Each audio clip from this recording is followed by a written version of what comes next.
population à se conformer. Vous savez, c'est ce que j'ai dit hier dans mon commentaire, vous avez comment je vais dire, vous avez plusieurs catégories de personnes qui continuent de ne pas croire, ou qui croient peu à cette pandémie. Il y en a qui disent que c'est une invention, ça ne veut rien dire, ainsi de suite. Il y en a qui pensent que non, on est immunisé contre, alors qu'il y a pas mal de noirs en grippe qui sont touchés. Et l'OMS et les autres institutions pensent que pour l'Afrique, c'est maintenant que ça va commencer. Oui. Mais nous, au Bénin, on a un comportement parfois qui crise l'insouciance. Je revenais du sport ce matin, il y a quelques minutes. Je rentrais me laver avant de venir sur cette émission. Je me rends compte qu'au niveau du cimetière musulman, vous pouvez vérifier, il y avait plus de 500 personnes regroupées pour un enterrement. Incroyable. C'est quasiment inimaginable, alors qu'on a souhaité que les enterrements, le gouvernement l'a dit, il y a eu le conseil municipal aussi qui s'est penché sur ce sujet, que les enterrements se fassent au moins dans une certaine intimité, les personnes les plus touchées. J'ai vu hier l'image de l'enterrement de Manu Dibango. Il y avait à peine 6 personnes. Oui. Au cimetière Père-Lachaise à Paris. Il y avait à peine 6 personnes. Mais ici, il y avait plus de 500 personnes au cimetière musulman ce matin. Oui, avant ça, plein de motos, plein de voitures, et ça veut dire que vous avez des personnes qui sont instruites, qui connaissent les risques liés à ce qu'ils sont en train de faire là, mais pourtant qui vont y aller. Est-ce que c'est parce que tous ceux-là ont accompagné le défunt au cimetière qu'il ira au paradis, ou bien qu'il va trouver une grâce quelque part, bien eux-mêmes vont trouver une grâce? Franchement, je ne sais pas. Je ne sais pas, je ne comprends pas.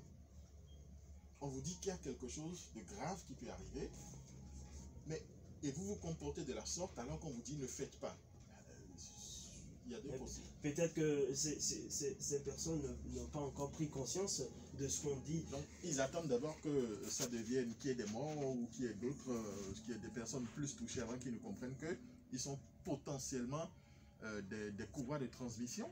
Voilà. Et si quelqu'un au sein de tous, au niveau de tous ceux qui étaient présents ce matin avait le virus, mais ils veulent partager. Et sérieusement, vous avez des gens qui continuent de se serrer la main, qui continuent de poser des actes, parfois tu te demandes, mais c'est grave. Et je pense qu'il faut sévir. En France, par exemple, il y a eu déjà près de 2 millions de contraventions. On vous dit ne dépassez pas 500 mètres de chez vous. Si on se rend compte que vous dépassez 500 mètres, avant c'était, je crois, 35 €, maintenant c'est passé à 139 €. L'amendement. Au Canada, si vous êtes à risque et vous ne respectez pas les mesures, c'est 750 000 $. 750 000 $ d'amende. Ça a été, je crois, la décision a été prise il y a 4 jours. J'ai suivi ça au niveau du journal de Radio-Canada. 750 000 $. Si c'est 1 million de dollars, on est déjà à 5, parce que le dollar, c'est, je crois, à 500 francs CFA, ça fait 500 millions. Si c'est 1 million de dollars, c'est énorme. Que peut faire aujourd'hui le dirigeant, même si la police républicaine entre en jeu? Il faut sévir. Il faut sévir. Je viens de lire sur un forum il y a quelques minutes quelqu'un qui mais qu'il y a une insouciance quelque part parce qu'il y a quelqu'un qui a quitté Lagos hier, qui est à Accra ce matin. Comment il a traversé toutes ces frontières alors qu'on a dit que les frontières sont fermées? Comment est-ce qu'il a pu traverser? Il était à Lagos, ils se sont parlé hier, il lui a dit qu'il voyage. Et ce matin, il appelle avec un numéro gagné, il est à Accra. Comment est-ce que cette personne a traversé la frontière de Craquet, la frontière d'Ila-Kondji, la frontière Togo-Ghana? Comment Aflao? Comment c'est possible? Il y a un problème quelque part. Et si cette personne est à risque, si cette personne porte le virus, regardez ce qui va se passer. Il y a un véritable problème de conscience qui se pose au niveau de nos pays. Je reste avec vous un instant, peut-être parce que ces citoyens pensent peut-être que le gouvernement a des solutions pour eux. On parle des masques pour aider à respirer en cas de contraction de ce mal. Par exemple, nous en avons environ 4 à Parakou ici, ce qui voudra dire que si nous avons peut-être 5-6 cas, ça voudra dire que l'hôpital est débordé. On n'est pas préparé, Parakou n'est pas préparé pour faire face à cette épidémie. On n'a pas les équipements nécessaires. Même à Cotonou, il n'y a pas les équipements nécessaires. Si cette forme grave, parce que la forme la plus simple, c'est que vous n'avez pas de difficulté respiratoire, on vous met sous traitement, il n'y a pas de problème, et vous guérissez le plus simplement du monde. Mais les formes les plus compliquées, ce qui provoque des décès comme on le voit en France, c'est que, en France et dans beaucoup d'autres pays, c'est que vous avez une détresse respiratoire, vous n'arrivez pas à respirer et il faut que vous ayez une assistance respiratoire, c'est-à-dire qu'il faut des appareils respiratoires et quand ça déborde, on vous intube pour permettre d'avoir une respiration un peu artificielle. Mais quand est-ce que nous avons ces équipements? Quand vous regardez à la télé, vous voyez les équipements que ceux-là utilisent, on n'en a pas. Donc on n'est pas préparé à ça. On peut gérer les cas les plus simples, c'est-à-dire ceux qui commencent par tousser rapidement, les met sous traitement. On parle de plusieurs produits, on les met sous traitement simplement. Mais si ça se complique, on ne pourra pas. Il faut appeler un chat un chat. Oui, qu'avez-vous dans ce monde? Oui, Rodrigue a parlé tout à l'heure de quelque chose. Dans le communiqué du ministère de l'Intérieur, il a dit que ce qui est autorisé, c'est en quelque sorte l'inhumation dans la stricte intimité familiale avec pas plus de 10 personnes. Ici, par rapport à ce matin au cimetière musulman, je crois certainement que la mairie donne des autorisations d'inhumation. C'est à la mairie déjà de dire à ces personnes-là, si vous allez inhumer quelqu'un au cimetière musulman, on ne veut pas voir plus de 10 personnes là. Et déjà, si ces personnes ne respectent pas ces instructions de la mairie de Parakou, la police républicaine est là pour jouer son rôle. Parce que si quelqu'un est infecté, parce qu'on ne sait pas, il faut être prudent, c'est vrai, on ne sait pas ce qui a tué cette personne-là. Chez nous, on a l'habitude de dire que c'est Dieu qui donne, c'est Dieu qui reprend, c'est vrai. Mais on ne sait pas si la personne était infectée, on ne sait pas ce qui a tué cette personne. Et si on manipule le cadavre, on peut être également infecté. Certainement, au niveau de la mairie, vous pensez que comme mesure, par exemple, on peut poser des agents de sécurité un peu partout à des points stratégiques de la ville pour constater ces attroupements et les signaler automatiquement? C'est bien possible si on a l'effectif, mais il n'y a pas l'effectif pour cela. Il n'y a pas l'effectif. Mais aujourd'hui, on dit que nous sommes en guerre, il doit y avoir l'effectif pour tout.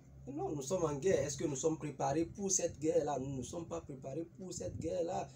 Sanitairement parlant, nous ne sommes pas préparés. Nous oui, mais pour dénoncer ces erreurs. Non, pour dénoncer, c'est bien possible. Pour dénoncer, il faut que vous et moi, nous soyons capables de dénoncer. Parce qu'on ne peut pas pointer les éléments de la police républicaine partout. J'ai parlé tout à l'heure d'un cas au sujet Zongo où les élèves sont allés pour les TD, certainement. Mais c'est ce qui risque d'arriver où l'armée ailleurs a été mise à contribution pour essayer d'endiguer ce phénomène où personne ne veut vraiment respecter les mesures. Oui, c'est vrai, c'est une proposition. Si l'armée peut être mise à contribution, ce serait déjà une bonne chose parce que quand vous prenez la ville de Parakou, la police républicaine, les 3 arrondissements, si vous prenez les 3 commissariats, vous avez combien d'éléments? Si l'armée peut être mise à contribution pour contraindre les populations à respecter les mesures prises par le gouvernement, ce serait bien parce que c'est vraiment difficile. C'est vraiment difficile. Une chose est d'inviter les populations à respecter les mesures pour leur protection, mais l'autre chose est que les populations prennent elles-mêmes conscience en respectant ces mesures. Hier, par exemple, pour la prière du vendredi, moi j'étais heureux de constater que c'est vrai, le dimanche, ça n'avait pas pris. Au niveau des églises, ça a pris. Certaines églises n'ont pas respecté, mais progressivement, les églises ont respecté, mais les mosquées n'ont pas respecté. Mais hier, vendredi, les mosquées que nous avons sillonnées, on a constaté que les mosquées étaient hermétiquement fermées. Les fidèles certainement ont fait leur prière à la maison. Donc ça commence par prendre. Il va falloir que les sensibilisations puissent se poursuivre.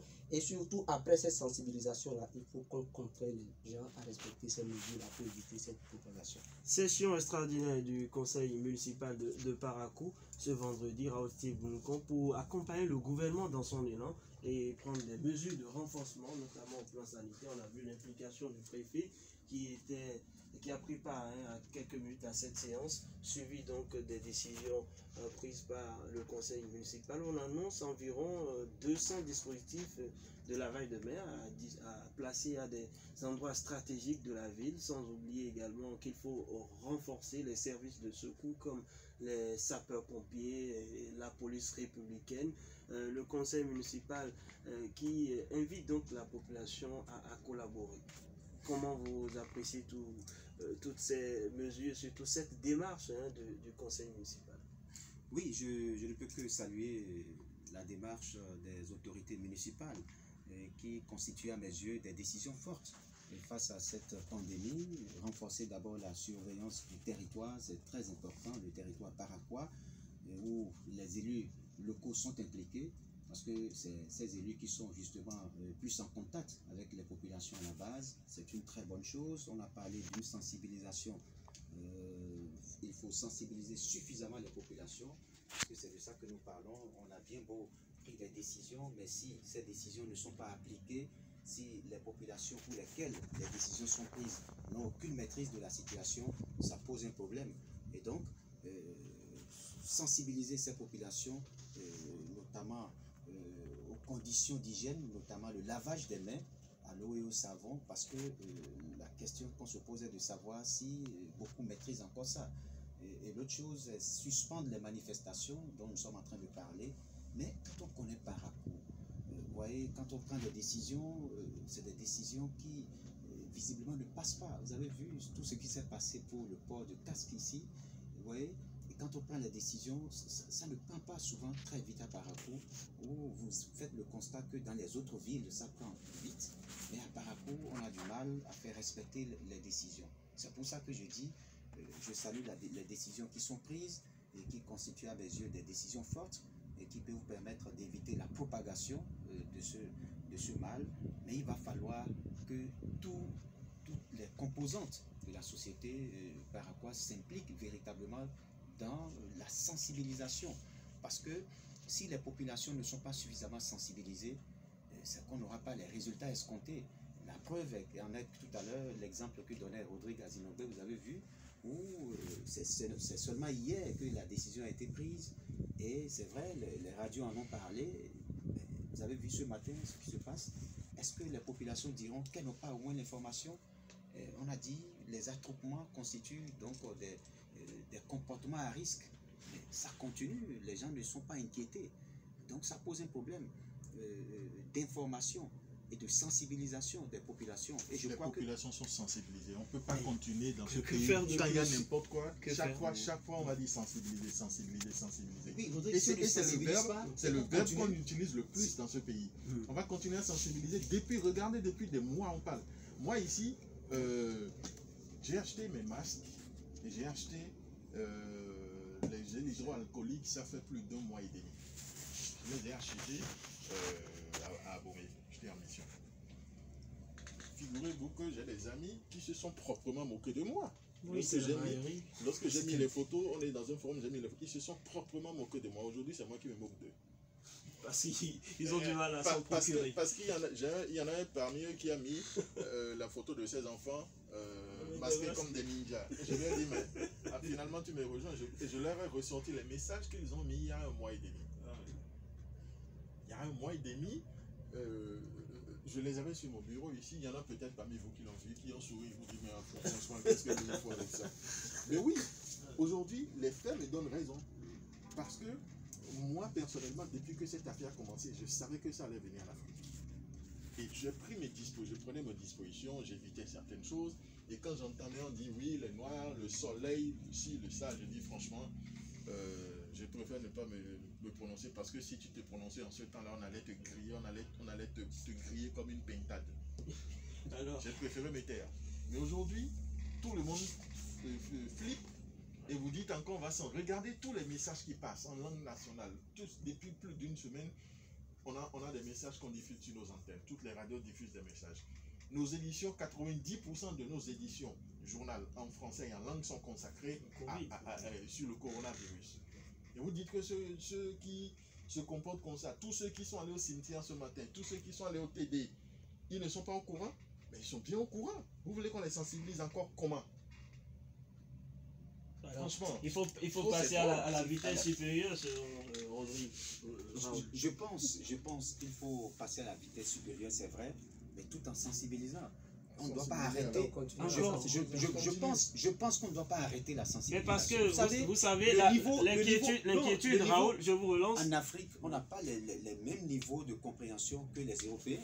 Voyez-vous, les décisions qu'on prend ici en Afrique, pourquoi ça met du temps? On n'a pas le même niveau de compréhension que les Européens. Quel est notre niveau? Non, le niveau de développement. C'est pas une affaire de niveau de développement. On a le même intellect que les Européens.